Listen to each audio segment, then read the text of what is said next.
Hey, I'm Jon Thelen. Today on Fish Ed, we're going to do some spring crappie fishing, and we're going to talk a little bit about how to get these fish pre-spawned.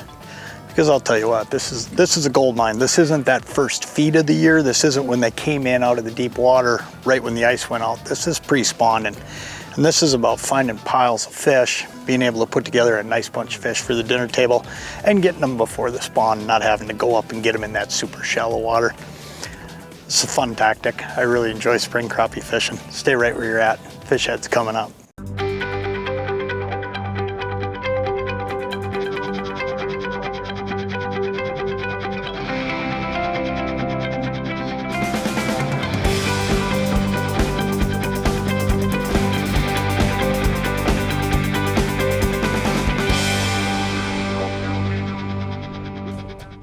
There he goes.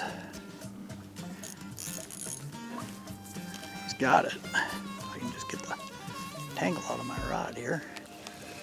Got him. You know, when you get fish pinpointed, it's just fun because it becomes clockwork catching them. Look at that jet black crappie getting ready to go in and spawn. Kind of a small one. Just goes to show you they all mix together though at this time of the year. You're gonna get 8-inch fish combined with 10-inch fish. But the main thing we're going to get today is going to be a bunch of these male fish, 8 to 10 inches, that are all getting set to go in and spawn. And they've just hunkered up on a little rock pile here, a little hump. And they're just cruising around the outside edges of it. But the one thing I know is I drove around this thing. I drove around a couple humps looking for fish.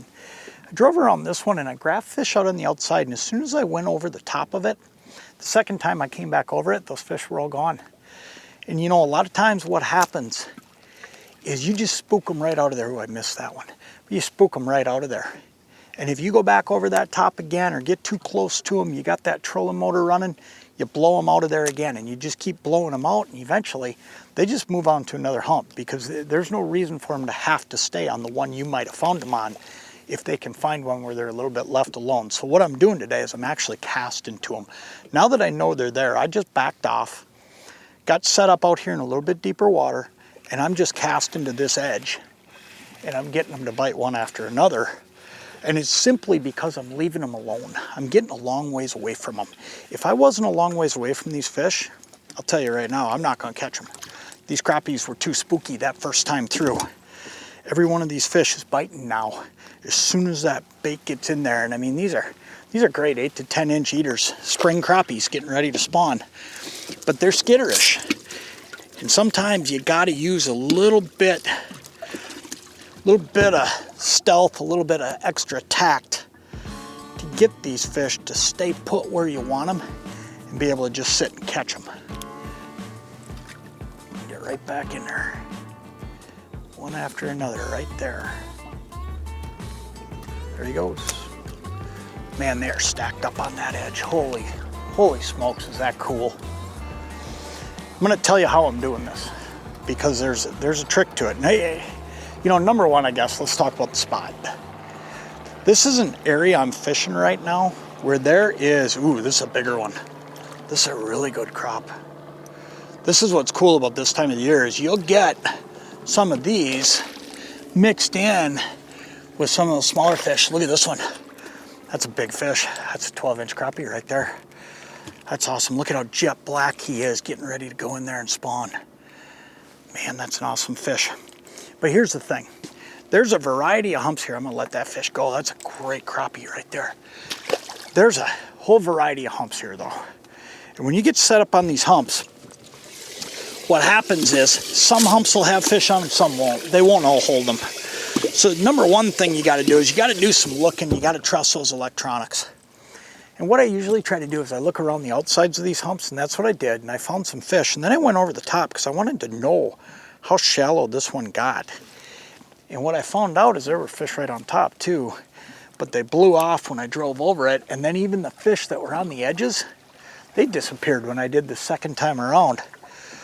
But I knew they were close by, and you know, they're not just gonna run for a new hump right away just because I drove over it once. So basically what I did is, after going through a couple humps and around a couple of them that didn't have any fish, when I found these fish, they blew off, but then I settled outside of them and just set up. There they are again. I mean, it's this easy. It's just one after another. But now what I'm doing is I'm casting to them. So now I'm not bothering them. The boat's not bugging them. I'm sitting out here with that trolling motor acting as my anchor on a spot lock. And all I'm doing is casting to these crappies and catching them. And it's one after another. I mean, it's just cast and catch. And it's all because of that stealth attitude and stealth tactic, and then finding the spot to set your boat up to be able to cast to them. If you can do that, you can catch them pretty consistently. And this is pretty easy now. Took a few minutes to find them, but once we found them, holy smokes, game on.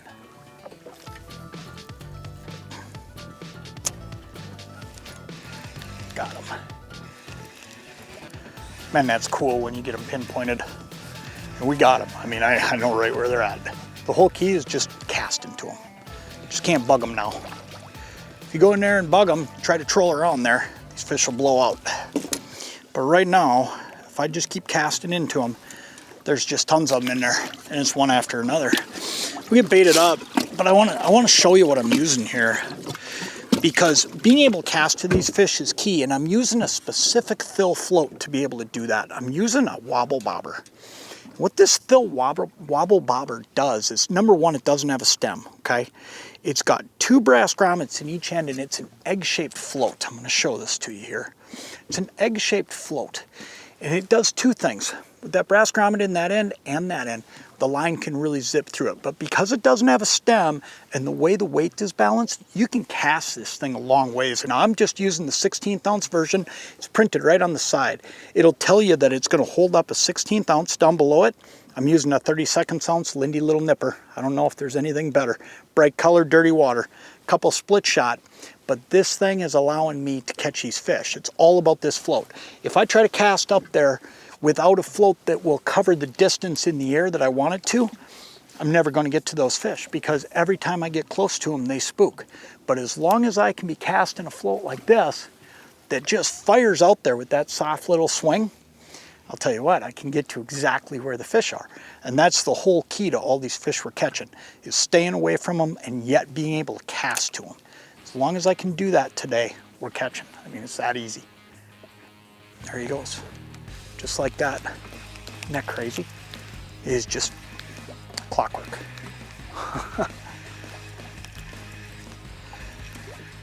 Like I said, it took me a little bit, but once we got these fish dialed in and figured them out, now it's become a pretty easy deal. I could be filling the live well really full if I wanted to. And these fish are snapping. You know, in the spring, fish like that one right there, that's just an 8-incher. You know, we're gonna, like I was saying earlier in the show, we're gonna get some bigger fish. There's no doubt about it. Throughout the day, you're gonna get some 10s and you're gonna get some 9s, but this is that kind of time of the year where you're gonna get a smorgasbord of everything, because they haven't schooled up based on size. What they're doing right now is they're all just coming to the spawning ground. And there is no pecking order at that time of the year.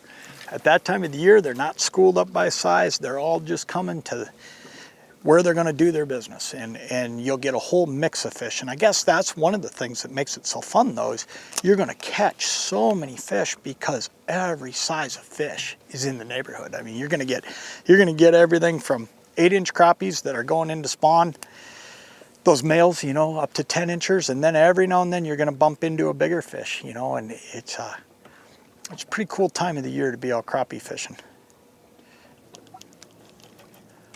There he goes.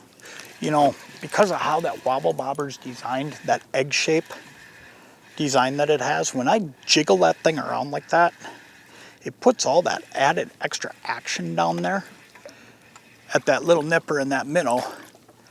And man, if there's fish sitting there looking at it, they just can't resist it. You can't do as much of that with a regular bobber, but with this Wobble Bobber, when I jiggle that thing, boom, boom, boom, boom, Here's what happens. The thing then does this for a second, and it's still moving down there, and that fish has that opportunity to come up and grab it as it's slowing down.